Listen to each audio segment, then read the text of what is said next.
Ah, Magandang hapon guys. Update ko lang yung in-upload ko na video kahapon. Nagsimula na yung payout kahapon guys. Siguro mga kalahating araw lang yun, natapos na. Maraming tao kasi yung tatlong lungsod sa amin pinag-isa. Yung Binuangan, yung nakatanggap mahigit 200.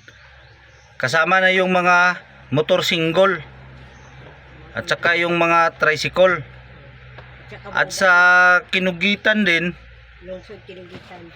at sa Kinugitan din mahigit rin 200. Kasi yung lahat ng may tri-cab nakasama sila kasi pinag-utos ng mayor nila na isali silang lahat. Pero dito sa amin sa Sugbong-Kogon, 59 kabuk ang nakatanggap. Nakatanggap pa yung operator at saka yung driver niya.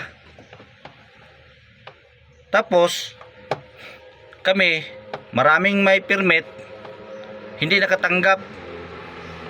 Kasi doon sa payout, nakita ko doon, marami doon yung mga utility driver ng LGU nandoon nakalinya.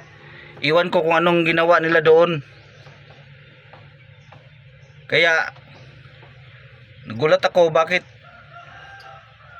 doon sa listing ng Sugbong-Kogon 59 lahat, na kaming lahat yung kumuha ng permit 59.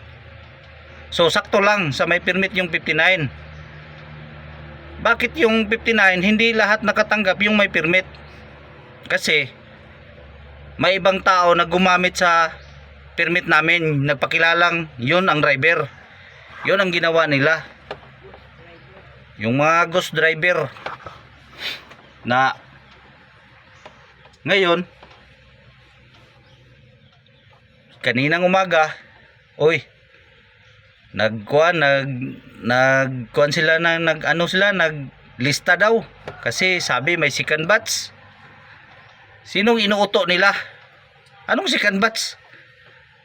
Nandoon ako sa DLG, nagtanong ako, yung second batch daw kay Congressman Rupos, at itong first batch kay Congressman daw Karen Lagbas.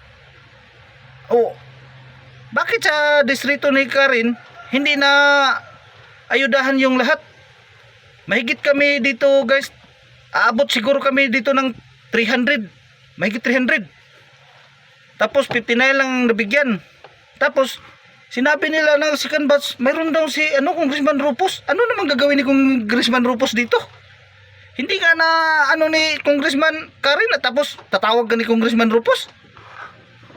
Kanina naglista na naman sila, parang ginawa nilang gago yung mga driver ba, ginawa nilang tanga, na para siguro nga yung iba na katulad ko na nagsasalita, tumahimik kasi mayroon daw lista na naman.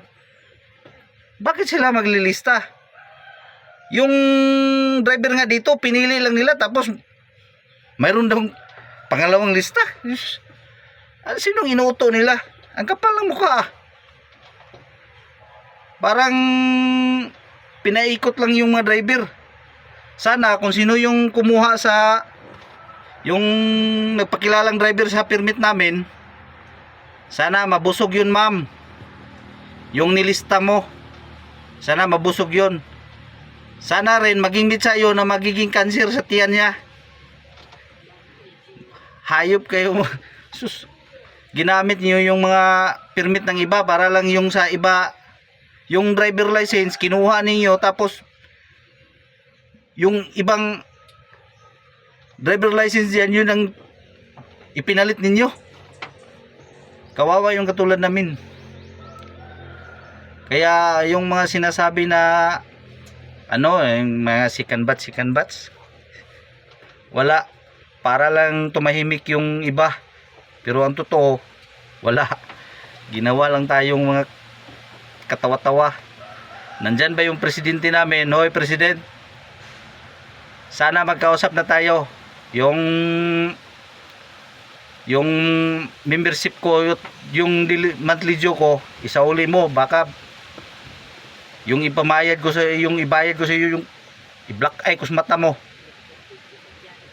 Huwag kang pakapalan mukha mo dyan sa alihan. Hindi ka naman minuto namin yan. Salta ka lang dyan sa alihan. Kung hindi ka nag-aabang dati kay Kagawad Rolly sa sidecar niya, hindi ka namin itinuboy. Kung yung dating presidente, hindi yun katulad mo, mas hinigitan mo pa. Kaya wala kang silbing presidente. Kaya sa lahat ng nakatanggap na kasama ko, sana maunawaan ninyo, wala kong sama ng lobo sa inyo kasi kasama tayo, sinulat kayo, hindi niyo nang kasalanan yan kasi deserve niyo rin yan na makuha niyo kasi para sa atin yan. Pero yung iba kawawa, lalo na yung ako may permit, pero paano na lang yung walang permit tapos araw-araw din na masada, mas lalo yung naging kawawa. Oh, ito yung permit ko, oh. Mayor, magkano yung permit mo? 2,000 no. Tapos inano lang yung taga LGU nyo, yung ma'am niyo dyan, at saka yung presidente. Putang ina kang presidente ka ba? May araw ka rin. Langhiya ka, pinili mo lang yung ililista mo. Sabi mo yung mga member mo lang ang ilista mo. Tingnan mo yung sticker ko, Trisuda, oh. Oh, member ako ng Trisuda.